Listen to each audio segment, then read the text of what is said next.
All right, the Denver Nuggets kept off elimination last night by defeating the Los Angeles Clippers. But first, let's talk about Game 7 between Boston and the Toronto Raptors. Hit the subscribe button, bell icon button. Check out our NBA Talk playlist for more videos like this. And, pretty much yesterday, I think this series boiled down to a couple things on why Boston ended up coming out on top. Pascal Siakam was nowhere to be found this series. He just showed that right now he at number 2. It still don't mean he can't grow into a number 1. People act like everybody supposed to really gradually just take those steps, regardless. Sometimes it happened gradually. For Mike, it was gradual, steps to get to a championship. For LeBron, it was gradual steps to get to a championship. You don't just become a superstar. Right now, Pascal Siakam's an all-star. Now, what you don't know was, did the bubble affect Pascal Siakam the way he played? Did it affect him not having his wife, his kids, or, something different? A lot of people struggle in the bubble with mental health because you boxed in the bubble and you can't do the things that you like to do. Maybe you like going to the movies, maybe you like going to restaurants, maybe you like being a free spirit and just moving how you move. So that's one of the reasons why I really don't want to count this championship because, the bubble takes so many aspects out of the playoffs. It takes the crowd. It takes the animosity out of it for the most part from the crowd. It also takes the travel out of it. You fight all year for home court advantage, and you don't have a home court advantage, and it doesn't have a playoff feel to these playoffs, even with the virtual fans. But what this series came down to was two things for Toronto. Spicy P, Pascal Siakam didn't do what he was supposed to do. Had he upheld his end of the bargain, they should have won this series in like 6 games, okay? Another thing that came up, where Boston was weak at, Toronto couldn't take advantage of. They was weak at the center, and Marc Gasol is old. He should retire. And Serge Ibaka wants to shoot threes. He garbage. So they couldn't exploit, the lack of interior, both defensive and offensively from the Celtics. And then Siakam didn't show up. So that's just really what it boiled down to for them losing the series. And last night, they had a lead. I think they had a lead at one point, and Boston came back and took the lead. And pretty much down the stretch, they had opportunities. They missed multiple bunnies at the rim. Marcus Smart came up with the biggest play of the game with a block on Norman Powell on the layup. So, down the stretch, Boston just played better. And Toronto really didn't get much where they were supposed to get much at. You know what I'm saying? They didn't get nothing in the interior. Boston weak there. You should be able to exploit that. And Siakam didn't show up, and that's why they lost. Not because Nick Nurse can't coach per se. He should have turned Siakam into a slasher and a cutter. And maybe that would have helped him get free. But Jaylen Brown did his thing, and last night, Jaylen Brown stepped up. He started off from like 1 for 8 or 1 for 6 from 3. He didn't learn to go to the basket, but he did get hot for a second. Marcus Smart defense, he stepped up. And one thing about Boston is, real talk, they should just name the Western Conference Finals the NBA Finals, and then the Eastern Conference Finals could just be the cancellation, could just be the runner-up or something. Because Boston not beat nobody unless Kemba Walker played better. And, and that's why this series was closer than what it should have been. It should have been a sweep. But Kemba Walker never really showed up. And then, they got nothing from their bench. Their bench is terrible. Especially without Gordon Hayward being here and giving them extra oomph. I really don't see Boston, winning the championship. Jason Tatum not ready for that jump yet. Jason Tatum, he just don't seem dominant, in my opinion. It's at times where he can take over a game and be dominant, but he really not at that point yet where he could dominate a game like LeBron or, like Kobe. Even like Luka. Like his imprint on the game offensively is nothing like Luka's right now. You know what I'm saying? I like Jason Tatum. But unless he step up and they get Kemba to step up, they got no chance to win a championship unless some injuries happen. And, they was happy to get by Toronto. They should be glad they got by Toronto because Toronto basically, gave them this series. Pascal didn't give them nothing. Interior didn't get them. Their big man didn't give them nothing. They should be happy that they got past Toronto last night, man. But this team is still missing something. They missing something in the center position, and they missing something they missing a bench without Gordon Hayward, and then they missing, Kemba Walker. And one thing I want to talk about Kemba Walker, he seemed like another Kevin Love. Put up extraordinary numbers on a bad team, and you get in winning situations, and he don't show up. I know he was suffering with some type of injury. And maybe the bubble and the injury is taken away from his game. But if they don't get enough from Kemba Walker, they won't beat Miami, and they won't make it to the finals. And if they do make it to the finals, they won't win it, and it won't be competitive because they got to get something out of Kemba Walker. If Kemba Walker step up and give them something, and they perhaps see the Clippers or they see the Heat next round, they can beat them. Real talk, they can beat them, because they suck interior regardless. But if they run into the Lakers with Anthony Davis and Dwight and JaVale McKee, then Kemba Walker got to play good. You know what I'm saying? That's just what it is. Kemba Walker got to play good. So next series, he got to play good. He got to play great. If Kemba Walker can play up to that level that he played in Charlotte, then I think Boston got a chance to win a championship. If he can't play, he going to pour in 14 points in 44 minutes, and he ain't going to be aggressive, and he going to be off. They get put up by Miami. So Kemba Walker going to be pretty much, he's going to be the key to them beating Miami. You know what I'm saying? He the key, and that's just the truth. If they don't get nothing from him and he ain't a superstar, they going to lose. If he ball out and he step up his game, they should win. But right now, Jason Tatum and Jaylen Brown need Kemba Walker really to go out there and to be aggressive, set them up, and score the ball. And right now, he ain't really doing shit. And it was a waste of a trade, But then again, people say, oh, you should have kept Kyrie. Kyrie was always injured. So, at the end of the day, they don't get nothing from Kemba. In my opinion, they might as well pack their clothes up right now. Because they ain't got nothing coming off the bench. If they can have, I don't know if Hayward going to come back. If they can get Hayward, back, that'd be huge. But Kemba Walker got to step up and play. And right now, he ain't stepping up and playing. They was lucky to get by Toronto. But if you're struggling with Toronto, because Toronto did not play good in this series, you can't shut down Kyle Lowry. You know what I'm saying? You letting them win 3 games. You're not going to be able to beat the Lakers or the Clippers. You might not even be able to beat the Heat. But, quick preview, they play the Heat. Like I said, Kemba Walker got to dominate his matchup. We'll see what Jaylen Brown and Tatum can do on Jimmy Butler, to be honest. I think, in a way, Boston should win this. You know what I'm saying?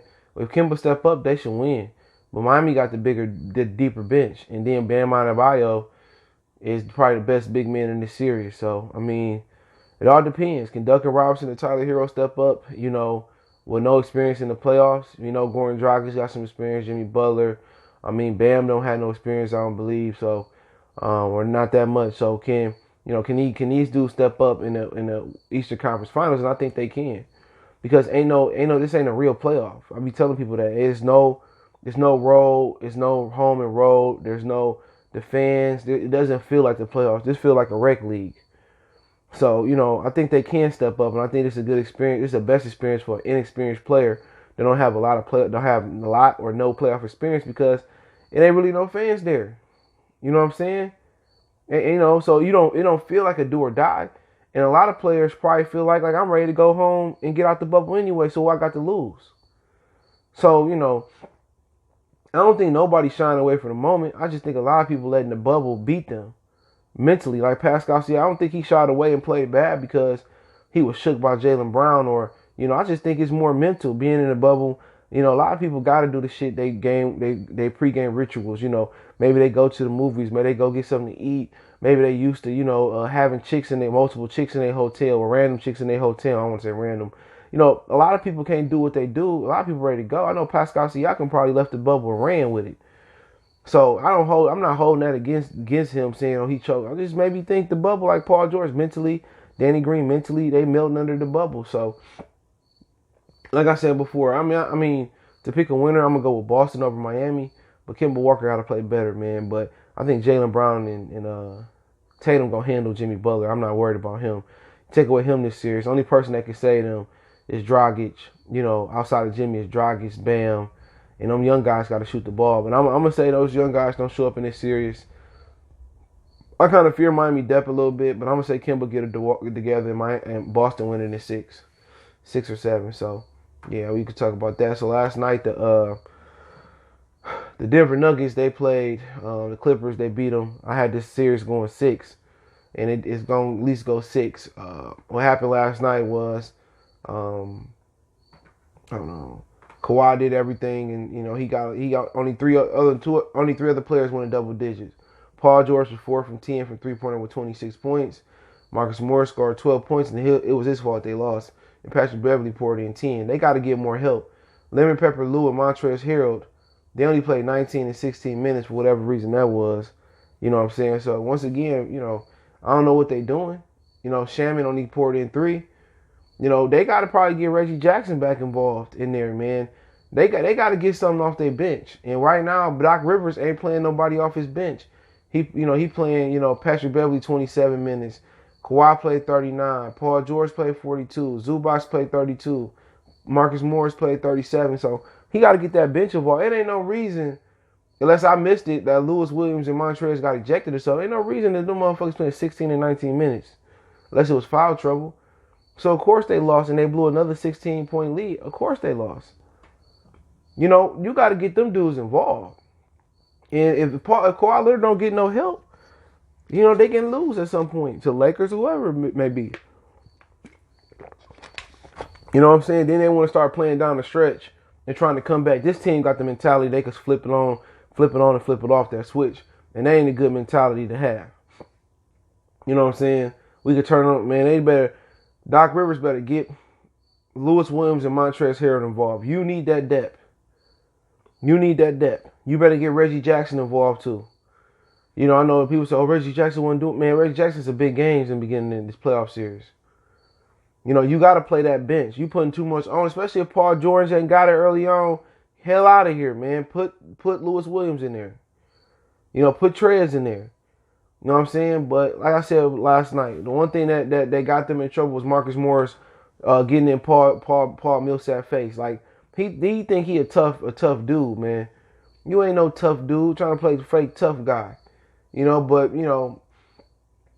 was the difference was Denver got something from their bench too. They got 7 from Harris. Porter hit a big 3 and blocked down the stretch. They got 12 from Monty Morris, 6 from Plumlee. And then they had all their starting 5 was in double digits. 10 from Grant, 17 from Millsap, 22 from Jokic, 26 from Murray. So that's why they beat them. They had more balance and they played their bench. They played their bench a little more. And then again, when Marcus Morris got into Paul Millsap's face, it was a wrap. That sparked the Nuggets, and the Nuggets came back and whooped them. And then the Clippers tried to flip the switch on down the stretch, and they couldn't flip the switch. Michael Porter 3 was big. The block was big on Zubac. You know what I'm saying? And they hit enough short shots down the stretch. So that's truly what happened. So, like I said before, Denver would be even more dangerous, had they held Will Barton. But what they got to recognize now going forward is, as they get Michael Porter Jr. healthy, he got to be the guy. I mean, Murray and Jokic shouldn't be your first and second. They not the guy offensively. They can't be that guy. Murray's a point guard, so he should be more facilitating.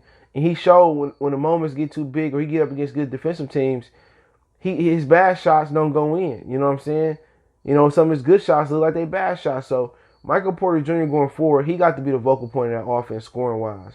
He got to work on his defense and stay on the floor some more, but he got to be the vocal point offensively. He the one guy that's really the killer out there. That should be their number one scoring option going forward. So he should be the guy, that they go to down the stretch that get him a big bucket. He should be that guy. Jokic's not aggressive enough. Jokic is more of a facilitator. And Murray should be Robin to eventually Batman's Michael Porter Jr. if he grow into that. But, it was Marcus Morris Sr. fault last night. Getting into Millsap's face, sparked them, and the Nuggets, they thought they were soft. They ain't back down.